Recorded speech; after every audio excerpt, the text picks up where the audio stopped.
Continuamos en Ampliación de Noticias y como lo habíamos anunciado aquí en este set que hemos instalado en la Universidad TecSoup, que es sede de CADE Ejecutivos 2024, recibimos a la embajadora del Servicio Diplomático Ana Rosa Valdivieso, alta representante para el proceso de adhesión del Perú a la OCDE.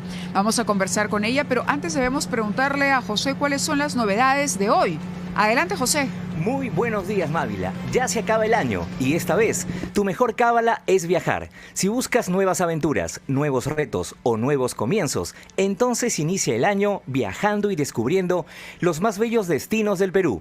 Encuentra las mejores ofertas en www.ituqueplanes.com y descubre lo bueno de viajar por el Perú. Adelante.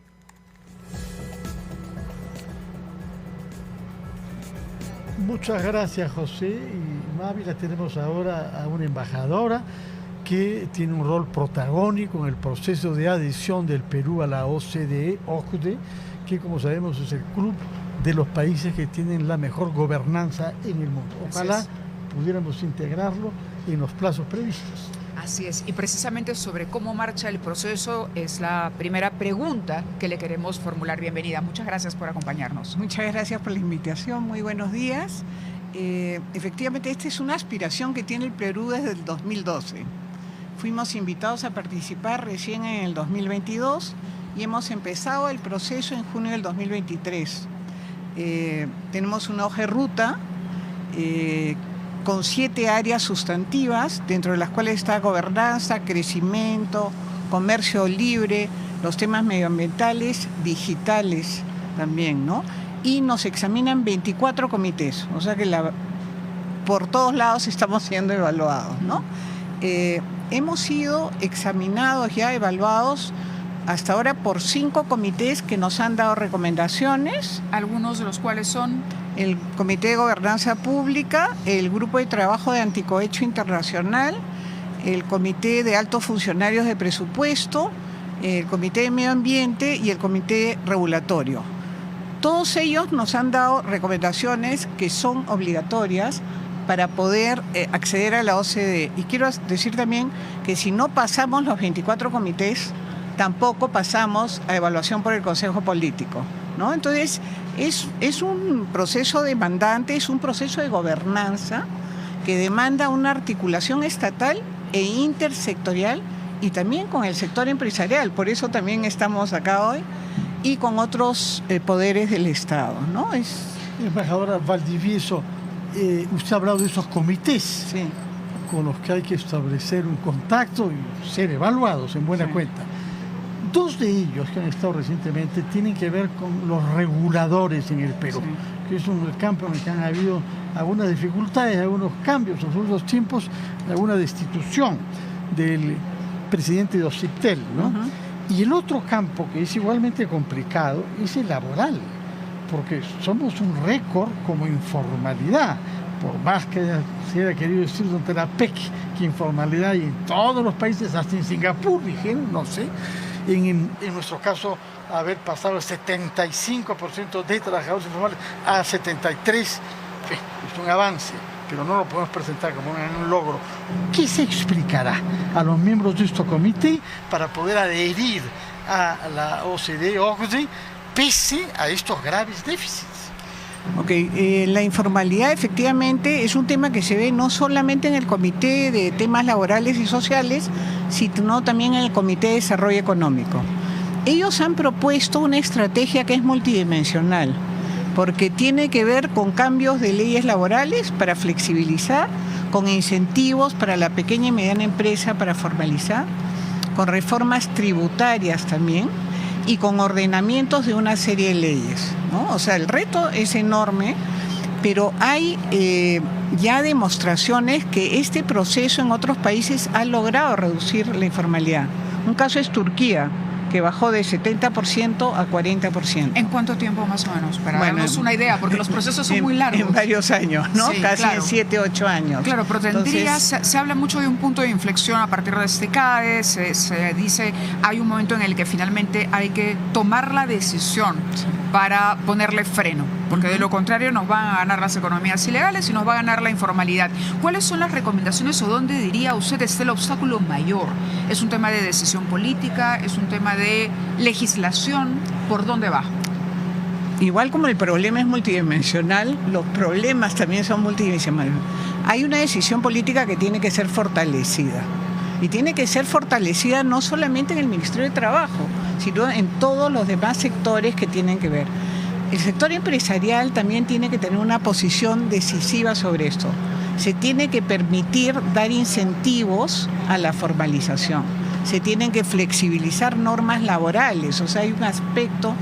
Es complejo. Y finalmente tenemos que llegar a una reforma tributaria, que es un tema que es polémico para todos, pero que se va a tener que hacer porque si no se agranda la base, el universo tributario, tampoco es posible llevar a cabo reformas. Probablemente no hay el consenso suficiente para algunos aspectos de estas reformas. Si uno le escucha y uno dice esto va a ser complicado, por eso le decía, es muy complicado. Claro, ¿por dónde empezar? Sobre todo cuando el ministro de Trabajo, hablando de la flexibilidad laboral, acaba de decir que la presidenta antes de fin de año va a anunciar un incremento en la remuneración mínima vital. Y este es uno de los puntos que le cuestiona el sector empresarial al gobierno, que impide precisamente incorporar a más empleados y generar empleos de calidad. Entonces, pareciera una contradicción. En el tema de remuneración mínima vital, la OCDE no tiene una posición muy clara porque hay algunos países que lo tienen y otros no. También hay que acordarnos que en realidad ya el sector formal que va a verse afectado por esta remuneración mínima tampoco es un universo muy grande. Entonces, tendría que verse cómo se flexibilizan al mismo tiempo otras normas laborales. Si no hay flexibilización laboral, es imposible avanzar en la reforma contra la informalidad. Embajadora Valdivieso, yo le ruego que nos espere un instante, es la hora de los anunciantes de RPP, después de lo cual retomamos la conversación con usted, tanto sobre este proceso importante de adhesión a la OCDE, cuanto del panel en el que va a participar usted, justamente sobre inversión privada y gobernanza pública. Hablaremos de eso después de escuchar a los anunciantes de RPP. Son las 8:51, estamos en ampliación de noticias, en este caso realizada desde la sede de CADE Ejecutivos 2024, conversando con la señora Ana Rosa Valdivieso, que es una embajadora del Servicio Diplomático Peruano, encargada de ser alta representante para el proceso de adhesión del Perú a las OCDE, que preciso es un club que entre tanto tiene 38 países que han sido admitidos después de haber sido evaluada su calidad en los diversos sectores que los comités encargados supervisan. Nos ha dado su palabra sobre el tema de la informalidad, el tema laboral. Falta una palabra antes de hablar sobre lo que va a decir acá usted hoy en CADE respecto del otro tema que es el sector regulatorio. Nosotros contamos en los años 90 con organismos regulatorios independientes para 4 mercados y estamos ante un proceso de modificación de la normativa de este sector. Explíquenos hacia qué debemos ir para satisfacer lo que la OCDE espera de nosotros. Básicamente lo que se tiene que hacer es fortalecer el marco regulatorio. ¿Cómo se fortalece el marco regulatorio? Fortaleciendo todos los análisis de impacto regulatorio. Se ha emitido una ley de impacto regulatorio que tiene que ser cumplida y se ha empezado a implementar recién a partir del 2023. Se tiene que hacer una ventanilla única también, eso es parte del proceso, ¿no? Entonces, hay pequeños avances. Los gobiernos subnacionales son un reto especial, se van a empezar a hacer pilotos porque no hay ninguna experiencia, ¿no? Sí se cree que los organismos supervisores tienen que ser independientes, fuera del control político, eso es un requisito de la OCDE. ¿Cómo se hace, cómo nos manejamos dentro de esos principios generales? Ya es una decisión de cada país. Ahora, ¿no es una contradicción lo que acaba de ocurrir con OCIPTEL? Lo que yo conozco del caso OCIPTEL es que las razones por las que ha sido separado el cargo es por un tema interno del uso de una beca. Ajá. No sé qué implicaciones tenga a nivel legales ni qué dice sus normas sobre eso. Pero más allá de la separación del señor Muente, los cuestionamientos vienen con la designación de quien ha asumido las riendas de OCIPTEL. Sí, pero es una designación interna. Es una designación interna mientras que dura el proceso. Durante y ahí un año. no hay ninguna regulación con respecto a que se tiene que abrir un proceso de concurso público, ¿no? Bueno, hablemos entonces de lo que va a decir en CAE de hoy, porque le corresponde a usted participar en un panel junto a representantes del sector privado que está esperando decisiones del Estado. Usted representará al Estado, ahí es la única. Es cierto que hay una isla de excelencia en el Estado, como es Torre Tagle, nuestra Cancillería, como hemos visto en APEC recientemente. ¿Qué es lo que le va a decir para, digamos, dar satisfacción a muchos empresarios privados que perciben que el Estado sobreregula, hace las cosas lentas y es susceptible a la corrupción? A ver, primero que estoy muy agradecida que nos hayan invitado. Es un honor que una funcionaria pública esté acá, ¿no? Lo segundo es que el empresariado es básico para poder llevar a cabo las reformas. Entonces, nos compete decirles en qué estamos y por qué esas reformas les interesan y por qué deben participar. Es una oportunidad concreta, es un proceso que se ha iniciado y que esperamos siga en el próximo gobierno porque no vamos a haber acabado. Entonces, eso es un poco el mensaje.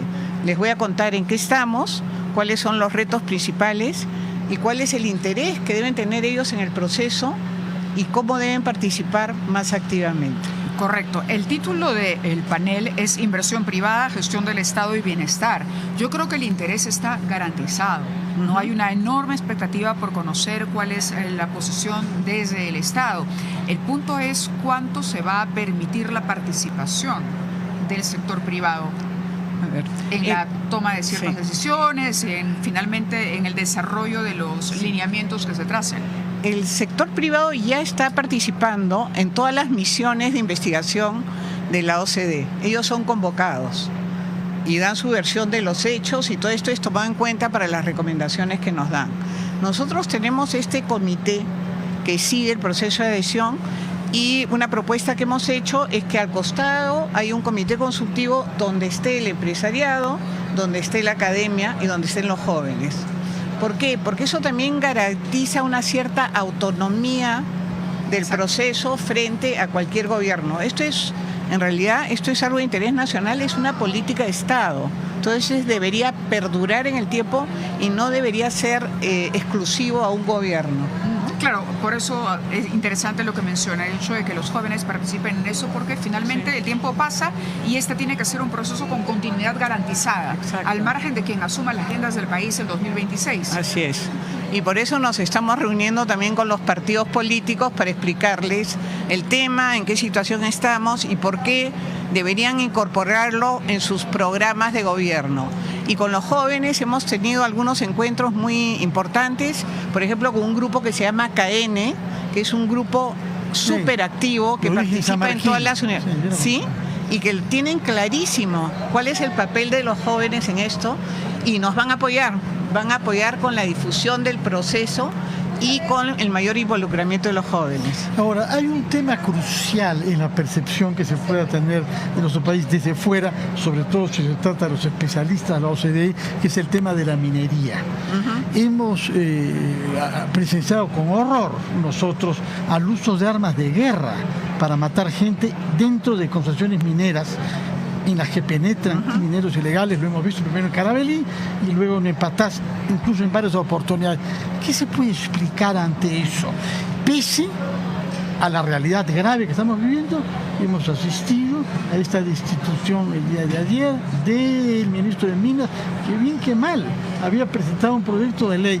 ¿Qué les explicará a ustedes cuando lleguen el Comité Especializado en Minería y tenga que dar cuenta del estado de la minería ilegal en nuestro país? A ver, ahí el tema tiene varias aristas. Una es por el Comité de Medio Ambiente, que está muy preocupado con el tema de minería ilegal y todos los temas de contaminación, puesto que nosotros estamos comprometidos desde el convenio de Minamata a otros convenios contra la contaminación por mercurio. Y estamos comprometidos con todo el tema de reducir el carbono. O sea, más allá del OCDE tenemos convenciones que cumplir. Pero no solamente es medio ambiente, tenemos el comité empresarial responsable. Entonces, ¿cómo se va a combatir la minería ilegal desde esos comités y desde el empresariado? Es un tema realmente que preocupa mucho a la OCDE se pensaba que se podía avanzar con la eliminación del reinfo de alguna manera. Pero no hoy parece estamos ser ante el la caso. posibilidad de que se extienda un año más. Eso es lo que parece, no sabemos, pero eso es lo que parece. En todo caso, van a haber reformas que no se van a poder dar en estos momentos. Eso es lo que va a pasar y que tenemos que avanzar en lo que se pueda y buscar la oportunidad más propicia para empujar otras reformas indispensables y necesarias. Embajadora Ana Rosa Valdivieso, vamos a escucharla. Tendrá que usted estar junto a 3 representantes conspicuos del sector privado y a uno de un organismo multilateral como el Banco Mundial. Así que representará a los funcionarios públicos, que es el rol que le cabe, porque es usted la que coordina el proceso de adhesión a la OCDE. Muchas gracias por su Muy amable, muchísimas gracias. Buenos días y buen CADE Ejecutivo 2024. Gracias. Nosotros vamos con los anunciantes y regresamos al gran resumen de la hora, además.